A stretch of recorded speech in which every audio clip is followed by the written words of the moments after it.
Welcome in, everybody. Mixed reactions.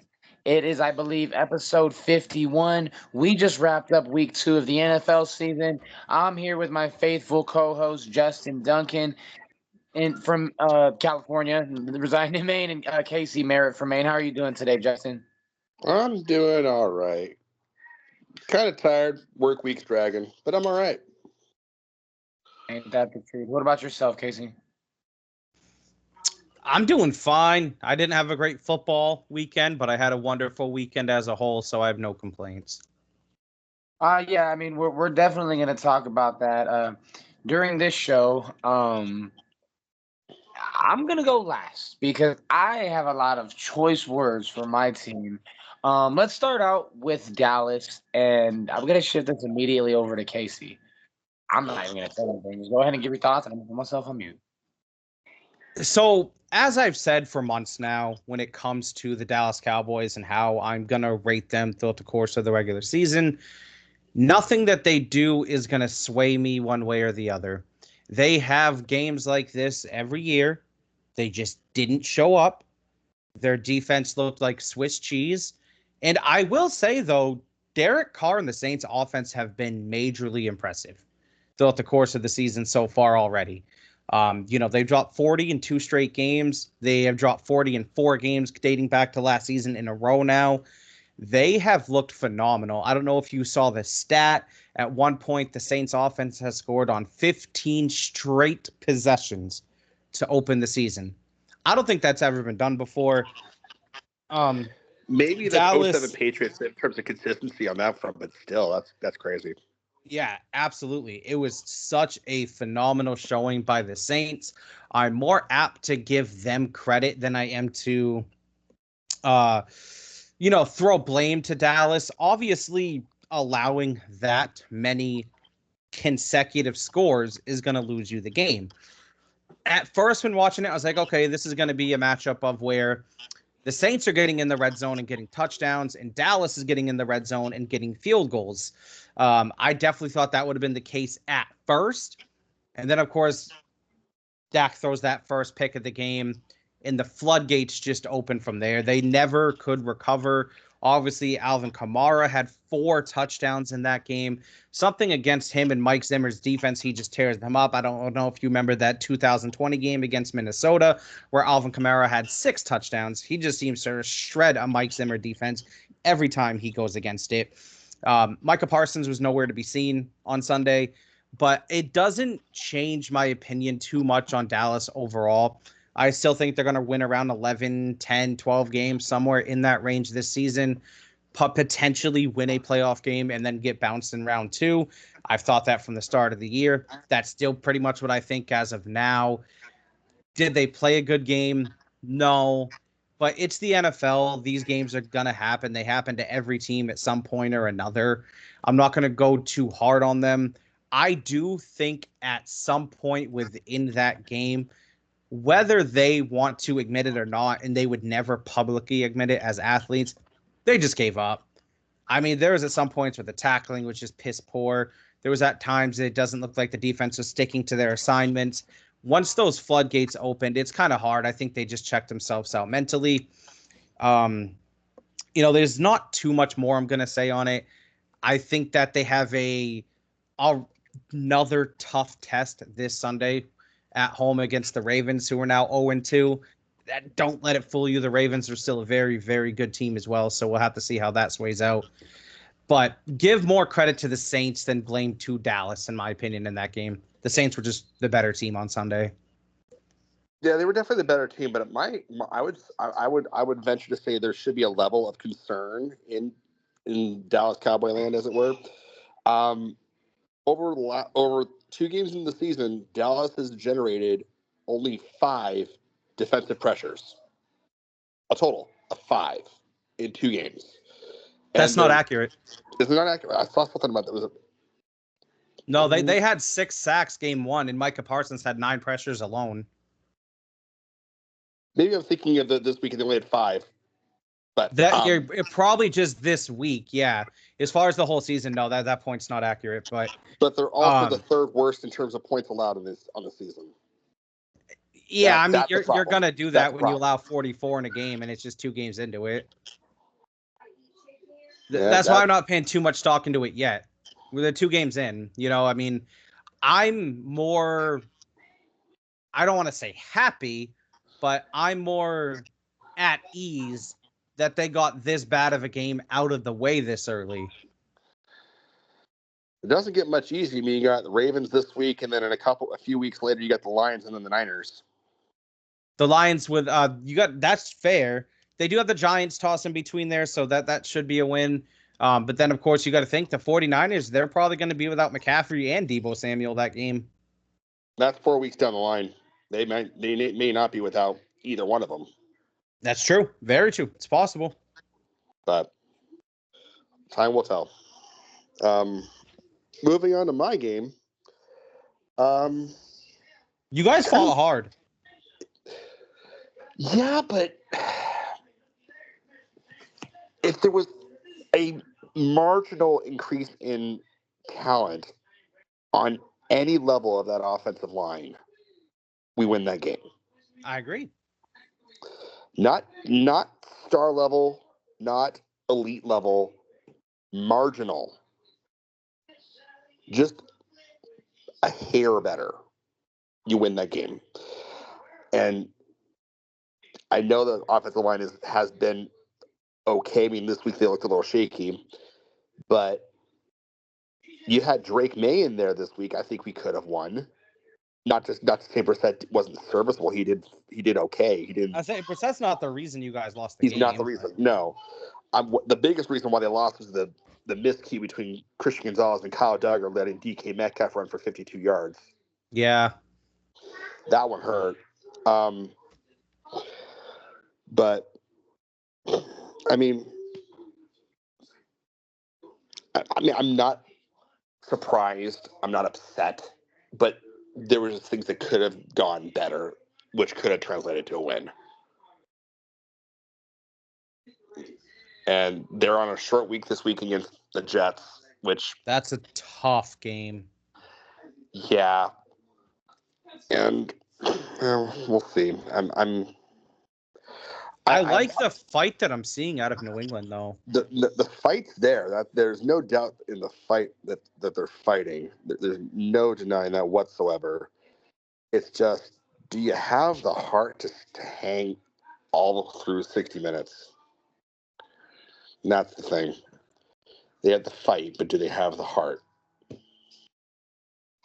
Against the big boys, I would say more accurately. I mean, I was going to say, I think this Sunday is going to be Thursday is going to be their toughest test of the season because I'm not mistaken, they're on the road. They're at New York for the Jets home opener. At New York and then at San Francisco.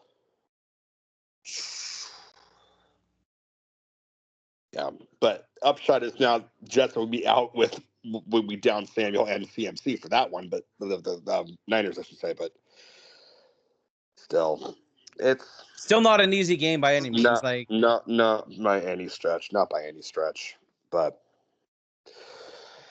I mean, not upset. I knew when Seattle when the Patriots went into overtime and they went 3-0, I was like, yep, game's over. It's kind of hard not to think that. I mean, especially at that point, it becomes a sudden death overtime when you get the ball first and don't score and have to kick it away. You essentially have no other option at that point. And not just that, there was the deep DPI call in overtime when it was 3rd and 9. It's like, really, you had them. You had Geno Smith on the rope in terms of in overtime. You could have just pinned them, forcing another kick and giving another chance. But no, DPI. Game over. It's just the little things. No, I agree. Now, Ian, you said you wanted to go last. I want to know why you wanted to go last. The floor is yours. Let's talk about what in the absolute fuck happened to your Rams. I thought you were going to congratulate me on the Raiders winning a game, you fucking dickhead. Let me light this cigarette before I go in. Also, Puka and Cooper now both out multiple weeks. I'm starting to feel like I might feel the season's over already, man. Marvin Harrison Jr. Before I say anything about my Rams, something's going on. There's like you sound robotic. testing. Does it still sound robotic? No, you're better now. A little bit better, yeah. Okay. What I was gonna I think it was because I have it on. Okay, I think it's good now. But what I was gonna say was the Marvin Harrison Jr. Man, 4 catches, 130 yards, and 2 touchdowns. That's all. Well, I mean, nothing's ever gonna beat that Randy Moss Thanksgiving Day game. But that dude, man, is gonna be something special. But like I feared, man, we get a quarterback that can run against us, picks up a run at 33 yards. James Conner gets 100. They run for over 200 yards against us. McBride, he's looked good all season, but I mean, now Cooper Kupp, he's likely to get placed on IR. Nakula's out for 5 to 6 weeks. John Johnson's out 4 to 6. We're just banged up everywhere, and it's just getting hard, man. I mean, we're gonna have to play the Niners this weekend. Let me see who we got after that. But at this point, we look like shit on defense. We're losing. We're missing our 2 biggest. You guys would agree, our 2 biggest offensive weapons. I mean, Yeah. I don't really know what we're gonna have to start running with Kyron Williams more. Robinson has had his moments here and there in the first 2 games, but we're not gonna have a legit threat. I mean, you look at the first game, Cooper Kupp caught like 16 passes, and it's just like Stafford finds him so easily. And hell, Stafford's had his number 1 guy for the past 4 years. It's gonna be interesting to see what they do, man, especially considering that we have to play. Not a team I'm really looking forward to playing with an 0-2 record, and a team that's just coming off of a loss, too. We're not playing a confident, just ate some damn turkey Niners team. We're talking about a team that just went into Minnesota. I would say got embarrassed, just the fact that they ended up losing the game. And then we have to go on the road to Chicago to where, I don't know, man. That might probably not going to beat Green Bay when they come to – oh, they're not coming to Vegas. Never mind. They're going to hell. But Minnesota's a sneaky team this year, though. You got to admit. Sam Darnold looks impressive so far. Oh, Minnesota, yeah. I know. And didn't Jay Jennings just get hurt again, or did he come back? He came back. Oh, okay. But yeah, man, it's just gonna be a rough road, man. I mean, we just couldn't. You're going 1 for 3 in the red zone. I mean, the game was over by halftime. The CBS live broadcast. I was watching it on my phone. I ended up just watching the Chiefs Bengals, bro. I was just we couldn't do anything, bro. We looked helpless out there. Like James Conner, I'm pretty sure when they beat the Cowboys, he ran all over you guys.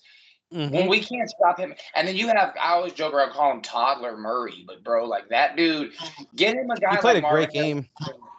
He played a pretty good 2 games. You know what I mean? Like the week 1, I think part of the reason they lost to the Bills because their coach wants to fucking ask Madden in 03 and run a draw on like 3rd and 10.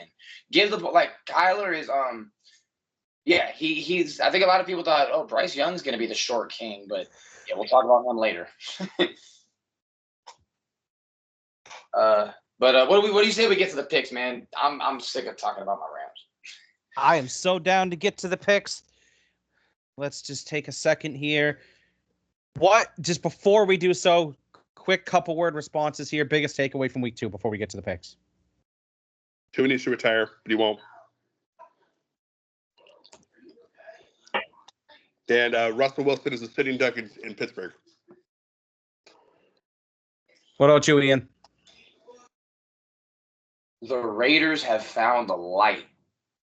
Raiders have found light. Mine is don't peak too early. Nice. What do we got on tap for Thursday?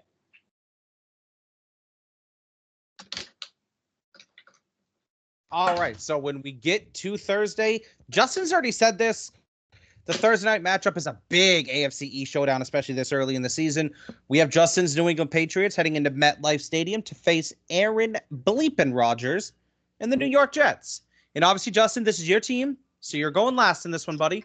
I'll go first this one. I'm going to take the Jets. Okay. I've got the Jets as well. Patriots fought hard this past weekend, but Aaron Rodgers getting his first victory, and the game is in. It's in MetLife. Right. So I got the Jets. I'm gonna take the Jets too. Just don't have enough firepower. That's fair. That's completely fair. So the next game, we have the New York, they don't know how to play football Giants against a bounce back Cleveland Brown team who got a very nice win on Sunday. And I'm going to roll with the Browns.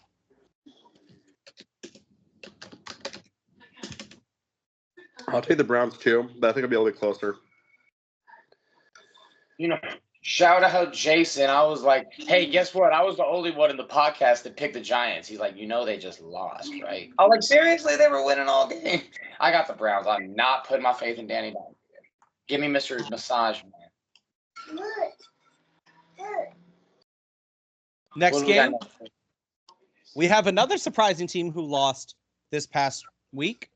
The Philadelphia Eagles are heading into what appears to be the greatest offense ever assembled down in New Orleans when they're facing the Saints. I've gone first both times, so I'll let one of you two go first in this one. I'm gonna take the Saints.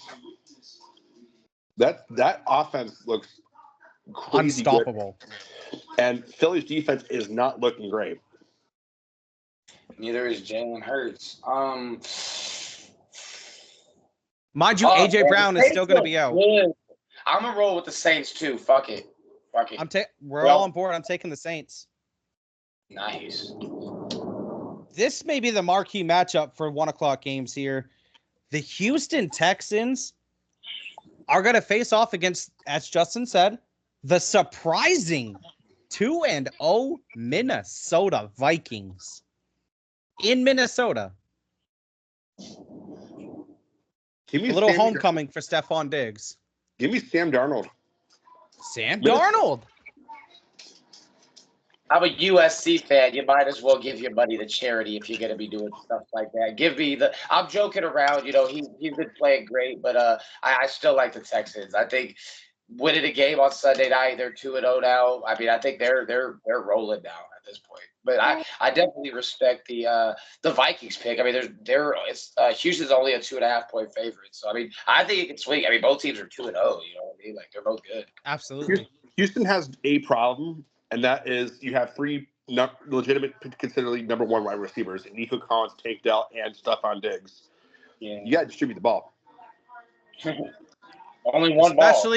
I hate to say it, especially when you have I don't want to call him a diva, but I will say a hothead-ish receiver in Stephon Diggs, who will let it be known when he wants the ball. Diva's fine. I think that's fine. If that's fair. It's a fair. So the next game, because I'm rolling with Houston as well over Minnesota. So the next game is we have Sean Gardner's Denver Broncos, who are 0-2, heading into. It was my surprise pick of week 2 that ended up being correct. Heading into Tampa to face Baker Mayfield. I'm rolling with Tampa for sure in this one. They look really solid this year. I'll take Tampa as well. I'm going to take Tampa by 10. Yeah, I was thinking 10-17, to be honest.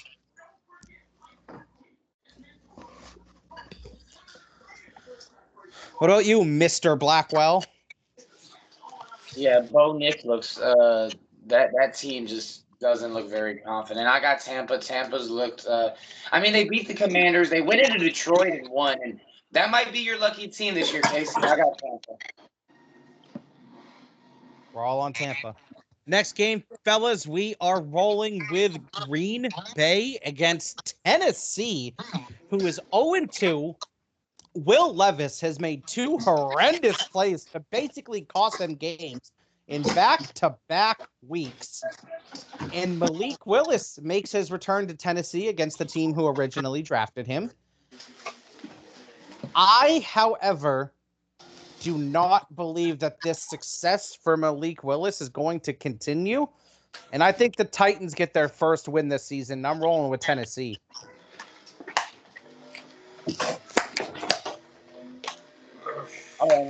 I agree. You're sounding robotic again, Ian. Sorry, is that a little better? slightly. Okay. Let me go ahead and just put the phone up to my face. Can you hear me a little better now? Yes. Okay. Sorry about that, guys. But what I was gonna say is, no, I'm kind of with Casey too. Tennessee, they're in a desperate mode. I don't think Malik Willis, regardless of how terrible Will Levis has played in crunch time, I don't think that he goes into Tennessee and gets a win against a desperate team. I'm rolling with the Titans.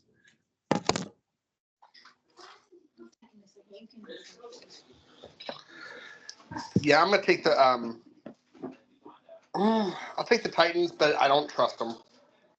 Oh yeah, no, yeah. This is a wish-wash game. Like I could go back and forth with it. Just overall, as if I had a coin flip in a sense, and it landed on head, so I'm picking the Titans type game. Next game, we have an exciting young quarterback showdown. Oh yeah, Caleb motherfucking Williams, who paints his nails, will be going up against Anthony Richardson, who can throw a 60-yard bomb but can't throw it 2 yards on an out route.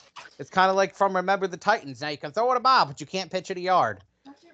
And in this particular game, fellas, this one's in Indianapolis. The Colts are desperate. I'm rolling with the Colts. I mean, Caleb just hasn't looked comfortable yet this season. I don't think this is the game where he's going to start to look comfortable. I think Anthony gets back on track this weekend, and I'm going to roll with the Colts. I'm going to take the Colts too. Caleb looks like he's always running for his life. Yeah, that line that they have protecting him is not sufficing at the moment. I mean, we were talking at the beginning of the season that the Bears were built for all that they needed was Caleb, and there's more that they need. Yeah, there absolutely is. I trust Chicago's offense. I know you said Caleb Williams paints his nails, but you know what else he did? He won the Heisman freaking trophy. Give me Dub Bears. Duh, Bears. Okay. So for the next, this is an interesting style matchup game here. And it all depends on what you think is gonna win as far as the particular clash of styles. We have the Los Angeles Chargers heading into Pittsburgh to face the Steelers. Now, as we know, ever since Jim Harbaugh has gotten into LA, the Rams are a run first, run second, and run third first team before passing the ball. At that rate, that's going into the strength of the Steelers, which is their run defense. But I don't know how the Steelers can generate offense at this point either. I think I'm going to roll with the Chargers in a very low-scoring 20-17 type game. Can the Steelers score 17 points? That I think they can. Oh man, I mean, I hope they don't because I'm picking the Chargers. But I think it's going to be a low-scoring game regardless. But give me the Chargers. I'm gonna take the Chargers too. But I mean, you find it hard to go against Mike Tomlin in a general sense, but it's hard to really say that they're functional. Yeah, I don't see this game being a track meet by any means. Both teams have a pretty decent defense, and the Chargers just seem like they are gonna run the football. Yeah, I mean Pittsburgh looked great. I don't know, man. This to me is the best. I mean, this is the 1:00 Eastern slate still, right? Yes. Yeah, what I was gonna say is this to me is definitely the most intriguing matchup of that slate. I mean the Broncos didn't even get 70 yards rushing. Like you said, LA is gonna just try to run the football. That plays into the strength of Pittsburgh. When we're talking about quarterback matchups, I mean I like Herbert better. Fields hasn't done anything amazing the first 2 weeks, but I love the Chargers, man. I got Pittsburgh. I got the Steelers. All right. So to kick off our 4 o'clock slate, or 1 o'clock for those who are on the West Coast. You guys both had Chargers, right? Yes, correct. Yes. Correct. Okay, We cool. both did. We have the Tua Tagovailoa-less Miami Dolphins going into the 12th man to face the Seattle Seahawks, and the 2-0 Seattle Seahawks, I might add, led by Geno Smith. And of course, since there's no Tua, I am definitely rolling with the Seahawks on this one. If Tua's out for longer than 4 weeks, the Dolphins are going to be on the outside looking into the playoffs. Yes, absolutely.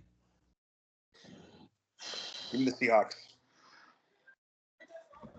Skylar Thompson is not going into Seattle and beating a team that's.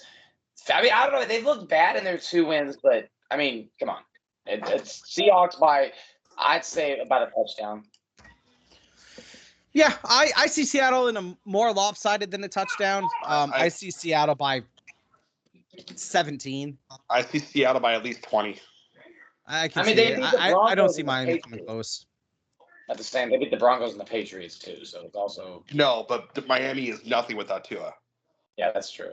This was especially when you're back up Skylar Thompson. They might get one deep shot to Tyreek, but that'll be it. I mean, they picked up Tyler Huntley on waivers today, but still, that's not enough. Honestly, No. what they should do is they try to find a way to convince Pittsburgh to trade Russell Wilson. Or contact Cleveland for Jameis. Something. Next game, we have the the Carolina Panthers traveling to Ian's Las Vegas Raiders. And I'm going to roll with Ian's Las Vegas Raiders. We talked about this. Ian and I were talking about this before the show. Carolina, in the last 10 games, has led the football game, whichever game that's in, for a grand total of 10 seconds in the last 10 games. Raiders. The Raiders. The fact that the Raiders were -5.5 only That's not enough. dude, at home, the home team Actually, essentially like the Raiders are at 2.5. What if Bryce Young is the problem and He's Andy not- Dalton comes in and balls? Oh, that's right. He did get benched. That's it. Dude, against the Saints, I mean, they lost the game by 40, but at the beginning they were beginning to mount a rally, and Bryce Young just made a terrible throw. Andy Dalton's not going to be the guy. I mean, I wouldn't compare him to Alex Smith, but he's a solid veteran. He's not going to lose you the game, and that's exactly what you had with Bryce Young. But I think the Raiders got an inspired win in Baltimore. I think they're playing for Antonio Pierce, and I mean, if Minshew could keep finding Devontae Adams, forget about it. That man is just. And they got he was looking good Sunday. Raiders were looking good, man. Minshew might not be the answer, but he might be able to. That division's tough. I don't know, man. But whatever. I got Raiders. Sorry. I got the Raiders as well. Next game, another 425 slate. Team coming off a very surprising loss, the San Francisco 49ers, are heading into LA to face a team who had an even more surprising loss against Ian's true team, the Los Angeles Rams. Of course, Ian, you're going last in this one. 49ers. No Cooper, no Puka. I'm going to the Niners in this one. Even losing Debo and CMC for this game, the Niners still have more to work with. Niners. Can we just get to the next game? I got the Niners. You got the Niners.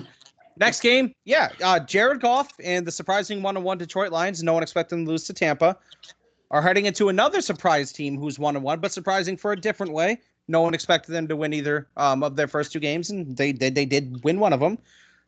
Arizona. At Arizona, I think the Lions bounce back with a vengeance, and I think the Lions win this game. I got the Lions too, but I think it'll be close. That Kyler Murray, Marvin Harrison is just now budding, so I think I think it's gonna be a close game. I got something like 27-24. Yeah, that close is what I would call. Yeah. Mm-hmm. The thing that concerns me the most is when it comes to the go back to the thing. Sorry.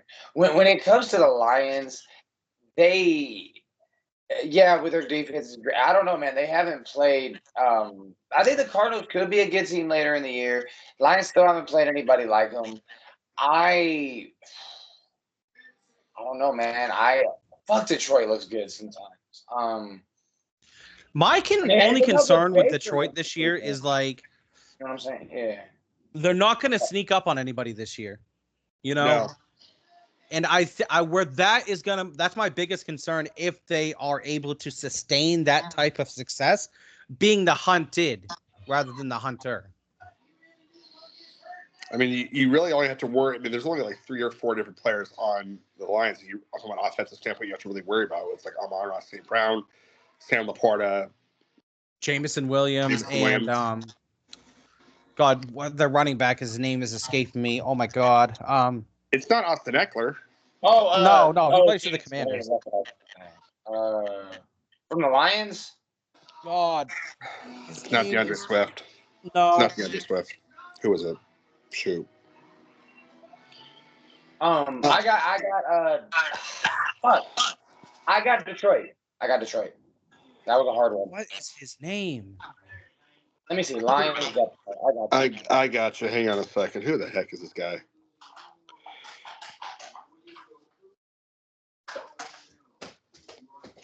Oh, David Montgomery. Jahmyr Gibbs. Thank you. Jesus Christ. Or Jahmyr David Gibbs. Montgomery. Gibbs is their home run hitter, though. True. Okay. God, that was annoying me. All right, next game. We have the 0-2 Baltimore Ravens traveling to Jerry's World to face a Dallas Cowboys team who just got ran off the motherfucking field by the New Orleans Saints. Give me the Ravens in a close one.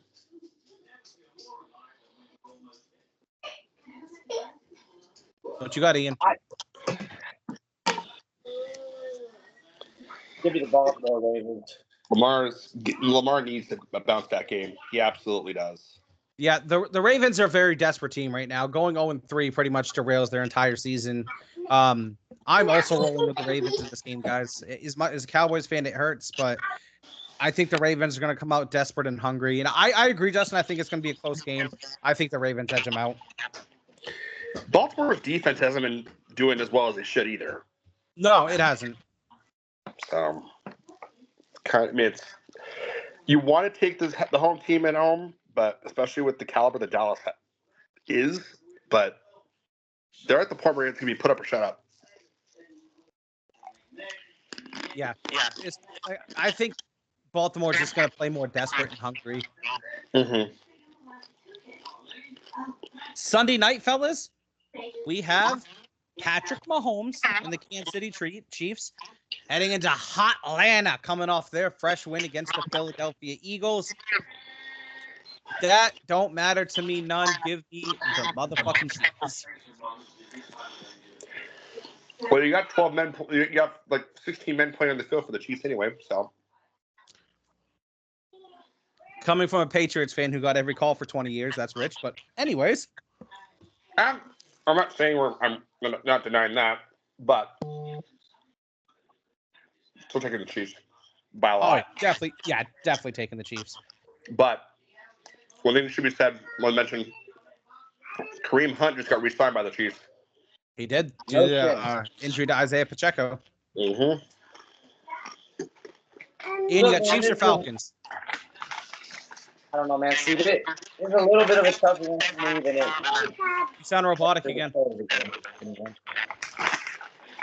it might be just somebody has their phone.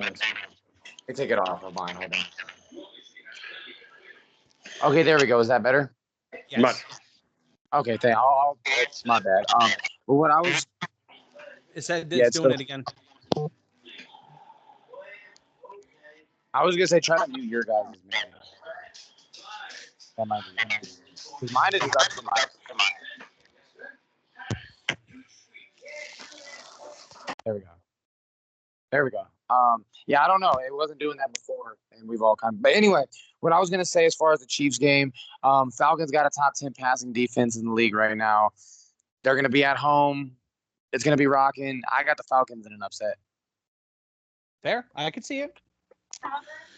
So I don't know if you know this, boys. We have 2 Monday night games this week. I saw First that. one, we have Trevor Lawrence, the Jacksonville Jaguars. And anyone who knows Chris Berman knows nobody circles the wagons like Oh, damn. The Buffalo Bills. the Buffalo Bills. We got Jacksonville heading into Buffalo to take on the 2-0 led Josh Allen Bills, and I am absolutely rolling with the Bills in this game in a big, big blowout victory, I think. Yeah. Mac Jones is not going to be able to help them with anything in terms of pre-gaming anything. That the Bills by a lot. Yeah, definitely give me the Bills. I'm assuming we're all in the Bills for this one. Yeah, I mean, and I just want to point out that I don't think I had the best record last week, but I was the only one that was on the Bills. I don't think it's going to be relatively close. But the last game for Monday night, that one might even be worse. So take it away, Casey. Oh, this game looks like it could be the blowout of the weekend, actually.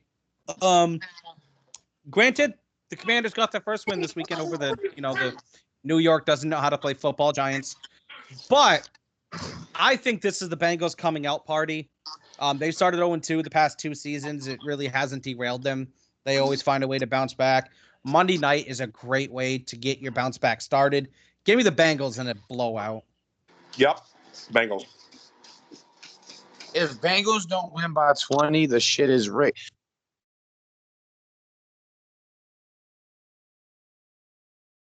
The shit is what, Ian? Sorry. Jaden Daniels is definitely one of the guys that I feel confident in. But this is their coming out party. I mean, they're 0-2. They're mad. They're going to come out and beat the piss out of. I think the Commanders could keep it close for a little bit, but they're going to lose. Bengals. Yeah, definitely the Bengals. Well, that concludes our pick segment, boys. I think that we're pretty much on the same page in a lot of these games. Let's hope it's not another repeat of this past weekend. There were a lot of upsets this weekend. You had Atlanta rolling into Philly for their home opener and scoring a touchdown with 30 seconds left to take the game. Obviously, we had the Saints beating up on my Cowboys. We had the Cardinals beating up on the Rams. It was a weird weekend, and we already kind of did our biggest takeaways. Mine, like I said, don't really buy into the hype. Don't reach your ceiling in week 2. The football NFL season is so long. We've seen time and time again where teams have gotten blown out, and then the next week they come back to looking like the true competitor they are. I got a feeling that can happen this week. Or the total opposite. We have teams looking like world beaters for the first couple weeks and then fall off. And so I don't think there's too much to buy into the first 2 weeks of the season. I do feel that a lot of teams are playing for their seasons this coming up week, being the Rams, being the Ravens, the Denver for sure. I think there's a lot of teams whose playoff lives are already on the brisk of being destroyed by week 3, which it's the case every year, but it's always a surprise to see, and it's always surprising to feel that way about a team after just 2 weeks. Week 3, the most pressure to get us a week 3 win. Like 0-2 teams, do you mean? It's got to be Baltimore. For an 0-2 I think team, Baltimore must be under the most pressure. I mean, you got to think they were in the AFC Championship game last year, and if they go from being in the AFC title game just a season before to falling to 0-3, there's going to be a lot of questions raised about both Lamar Jackson and John Harbaugh. You can make the argument for Cincinnati too. You can. The reason I didn't for Cincinnati is because they have a track record of this. This is what they do. They are horrible in September, and then they don't lose October through November. Yeah. It's just kind of what their track record has been. I mean, when they went to the Super Bowl, they started like 0-2, I think, that year. They did, yeah. What would you think is your most surprising 2-0 team? Minnesota. Minnesota for sure. Especially after J.J. McCarthy went out, I had a feeling that Sam Darnold was probably going to get the nod anyways as far as being the starting quarterback for this season. But just on the track record that we've seen from Sam Darnold, especially due to caliber of opponents. I wasn't surprised they beat the Giants, but beating San Francisco, the reigning NFC Championship games, yes, Deebo Samuel went out. Yes, Christian McCaffrey was not there, but they looked poised, and I was very impressed with Sam Darnold because you got to think, obviously CMC and Deebo is huge for them, but that's for their offense. Darnold looked comfortable, and a lot of the times he met that 97-yard touchdown to Justin Jefferson. He put that on the money. That was an excellent throw that he put perfectly. That was a big boy NFL quarterback throw that he made look effortless. I'm going to say my most surprising. Minnesota is a close second, but I'm going to say New Orleans, and only because of how dominant they've looked. I did not That's see fair. New Orleans. That's fair. That's hard. That's hard to disagree with, especially when, like we said earlier in the show, they have scored on 15. They scored on 15 straight possessions. 15 straight. That Was is this the something to Vikings? behold. No, the Saints. Holy shit. And they have scored, dating back to last season, they've scored 40 points or more in, I think, 3 or 4 straight games. How many possessions did they not score on Sunday? 2? 2, maybe. It's insane, bro. The Saints are on a different level. But I had a friend that he was like, "Don't believe in the Saints. Like, they're not." Is Derek Carr that guy? Like, that's gonna unfold. I mean, he may not be that guy, but if the season ended today, he'd be the MVP by a mile. But hey, man, we might not have a terrible NFC South. I mean, maybe it's going to be the Falcons and the Saints actually being teams that we don't expect to just get demolished. Don't forget about the Bucs either. They're sitting at 2-0 as well. Yeah, they are sitting at. Yeah, no, wow, I don't know how and Baker, man, he's one of those guys I have. And then you got the Canadian Football Panthers, so that's 2 free wins for everybody gets 2. Everybody gets 2. That's exactly it.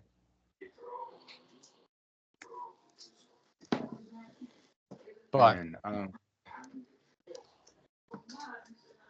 it's been an interesting first 2 weeks, to say the least. Yeah, absolutely. Agreed.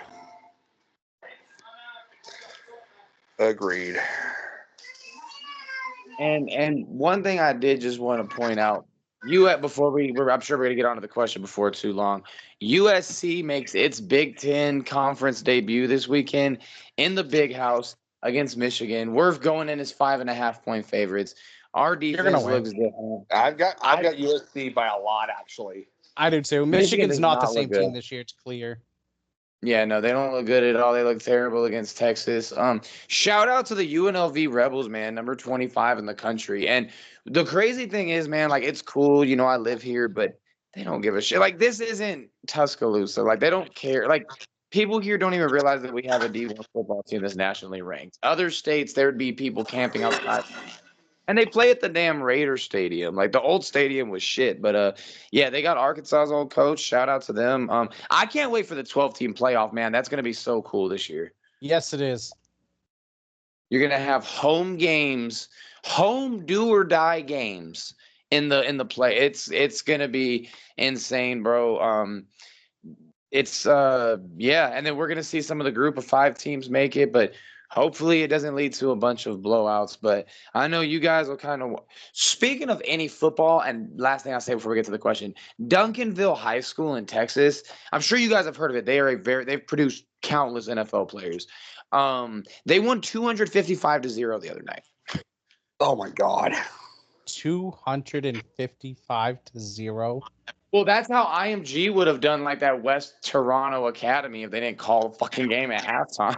Yeah, you're not wrong, but that's still just ridiculous. And I bet you they let it play for all 4 quarters. That wasn't a called early game. I wonder if they had a running clock. They gotta have some kind of running clock at some point. Like at some point, that has to 255 happen. points. Holy God! That takes a fucking while, dude. I mean, that game probably lasted like 3.5, 4 hours. Like, that's just imagine being on the losing side of that. You must just give up at some point, right? it's just like I'm gonna go be an accountant or something. Like football ain't for me. Like funny story. I saw my friend. His team got beat down 92-0, and he was imagine being the best. I was thinking about imagine being the best player on that team and being like, yo, I know this is high school, but I'm hitting the transfer portal. Like I'm gonna get a fake address somewhere. Post up a mailbox. I'm not going to this fucking school no more. We like this shit's. Imagine going to school Monday. Hey, you guys played Friday? Yeah, we lost. What was the score? It don't really matter what the score was. We did our best. Yeah. A lot to a little.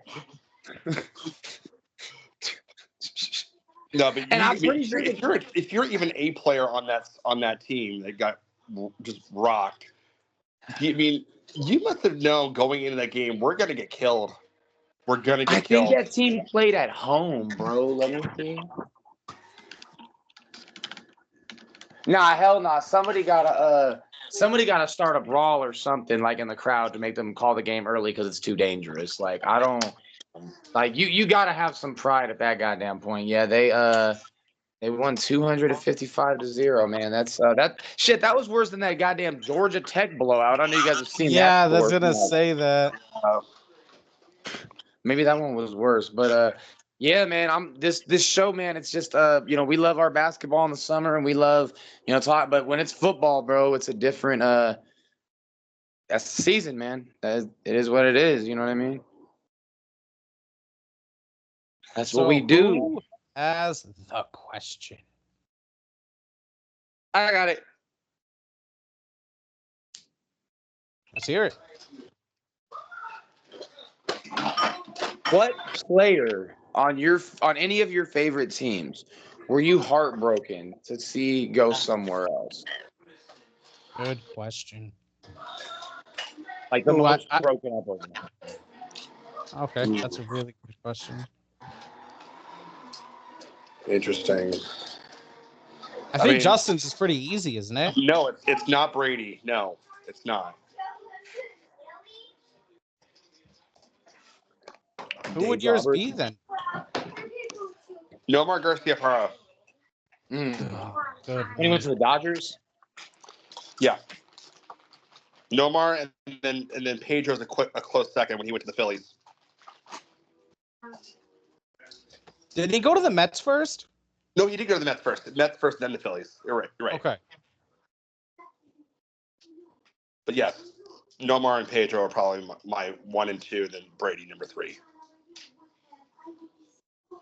4 would be Correa going to the Blues. Yeah. I can see From that where? because Bruins? He's not a Bruins fan. Wait, what team do you like? Quack. He's told you a few times. No fucking way. You're lying. You like I thought you were a Bruins fan. No. Wait, was it the Blues or did he go to the Predators? Because Correa was on my He went to the Blues first and then the Predators and back to the Blues and retired. Wow, I did not know that. Well, you learn something every day, So I'd say for me, it would either be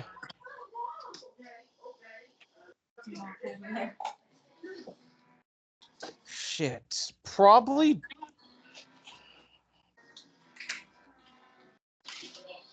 either Paul Pierce leaving to go to the Nets or DeMarcus Ware leaving for the Broncos.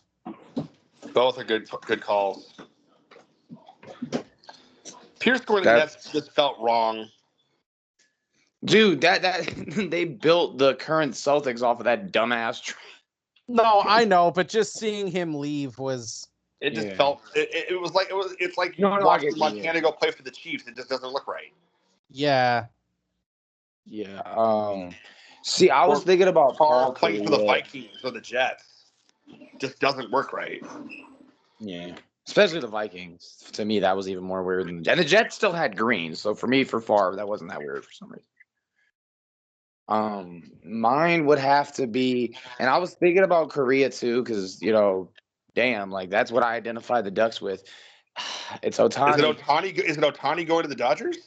It's Ohtani, and I was thinking about it because I'm like, that was our last hope.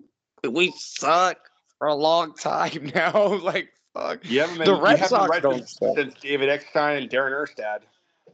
Dude, and we were comparing. I don't know if you remember in the 05, 04, Ortiz beat us with a walk-off in game 3. Yep. But 05, we played, I think, the White Sox in the ALCS, and there was a bullshit call. I forgot what, I think it was like on a drop third strike. And we ended up losing, and we made the playoffs. Well, we made the ALCS the year the Yankees won in 09. They beat us. And then we made the playoffs in 2014, lost to the Royals, and we really haven't even seriously sniffed it since. Like, I think there's maybe been twice where, like, 2 weeks left in the season, we still mathematically have a chance. Ohtani going, Right. man, that dude is just like, Ohtani is one of those guys, and I think Casey said it before about Mahomes. And it works a little different with baseball, but it's like, I don't care who you have, how many games you guys have won, how organized you guys are. We have that guy. You don't. Yeah, And of we course. don't, and we Are lose the Angels that. going to And be the next, the 2010, 2020s version of the Red Sox when Babe Ruth went to the Yankees? wait, you said who went to the Yankees? Babe Ruth? Yeah, from the Red Sox to the Yankees. Yeah, dude. And that's the thing, too. It's like he literally, I mean, Justin's from Cali, LA and Orange County. I mean, you're going to hit a lot of motherfucking traffic, but it's not that far. Like, he essentially went across the damn freeway. Yeah, he did. You know what I mean? Like, it hurts even more. He took a 45-minute drive, depending on the traffic on the 405. That's about it. Yeah. And it's like seeing him go, man. And he was like, we have Trout. That's why I was like, we still have one. But fuck, I mean, he's been hurt. And it's like seeing Ohtani go, bro. Like, that dude was, it was like he was one of a kind and he was ours. And now it's like, and it's not like and a lot of people in New York were pissed too. New York on the East Coast. It's like, it's not even that he's all the way across the country playing at fucking 10 a.m. Like, every time I turn on a late night baseball game, I have to see that motherfucker hitting a home run for the Dodgers, bro. And it pisses me off. Oh my God. Fuck Shohei. And fuck his bitch ass, gambling ass motherfucking trans. Oh, he's so amazing, bro. He's maybe the best baseball player I've ever seen in my entire life. Like, and I don't think what he's doing is sustainable. Same thing with like Travis Hunter, bro. Like, are you gonna really be able to run a route on Jalen Ramsey and then go cover Tyreek Hill? You know what I'm saying? Like, I get it what you're saying. I mean, it makes so much sense. Man, what a interesting week in sports, guys. And it's only getting better, I must say. We're coming right up on MLB playoffs. We're coming right up on the start of NHL season, college hockey season. That means for all you maniacs, the main hockey segments will be returning. Coming right up on NBA season. Mixed Reactions is gonna have so much for you guys to be looking forward to over these next coming months. Yes, sir. And it was a great show. I'm always glad when we get the chance Tuesday to do it together. Thankfully, I didn't fuck it up this time. I always look forward, man. I watched more made hockey games last year than probably any of my goddamn teams. But I can't wait, man. Those are always interesting. Go Black Bears. But until next time, good night, Canada. And I'm gonna leave it to Justin to do his little tally thing. Well, it's about that time. Don't forget to bring a towel. It might be the wet up there. Forget that in Louisiana. Look at that hurricane. Good night. Have